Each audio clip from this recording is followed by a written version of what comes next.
કોંગ્રેસ ધારાસભ્ય જિગ્નેશ મેવાણીની ભુજની પત્રકાર પરિષદ મોટા વિવાદનું કારણ બની છે। આઈબીના કર્મચારી હોવાના નાતે પત્રકાર પરિષદમાં રિપોર્ટિંગ માટે પહોંચેલા એક કર્મચારીનું કોંગ્રેસના જ સ્થાનિક નેતા એવા એચ.એસ. આહિરે અપમાન કર્યાના દ્રશ્યો સામે આવ્યા છે।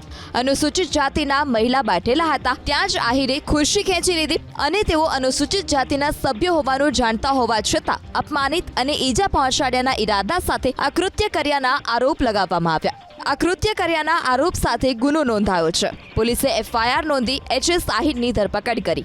આ એચ.એસ. આહિર છે જેણે અગાઉ કંગના રનૌત વિરુદ્ધ સોશિયલ મીડિયામાં અભદ્ર ટિપ્પણી કરી હતી। પોલીસ કર્મચારી સાથે થયેલી આ વર્તણૂકને કારણે એચ.એસ. આહિર વિરુદ્ધ પોલીસ કર્મચારીઓમાં ભારે આક્રોશ છે। એટલું જ નહીં, જિગ્નેશ મેવાણીએ ત્યારે દરમિયાનગીરી કેમ ન કરી તેને લઈને પણ સવાલો ઉઠવાની શરૂઆત થઈ છે।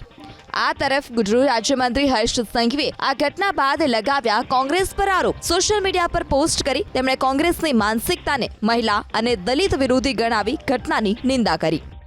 ગુજરાતના 50 લાખ દલિતો મારી કર્મશીલતા, મારા એક્ટિવિઝમ, મારા કામના સાક્ષી છે કે અત્યાચાર અન્યાયની કોઈ પણ ઘટનામાં 1% પણ હું કોમ્પ્રોમાઇઝ કરતો નથી। એટલે આવું કોઈ કૃત્ય બનેલું હોય તો હું પોતે જ સામે જઈને ફરિયાદ કરાવડાવું, પણ આવી બનાવટી ફરિયાદ કરવાની વિરુદ્ધમાં છું।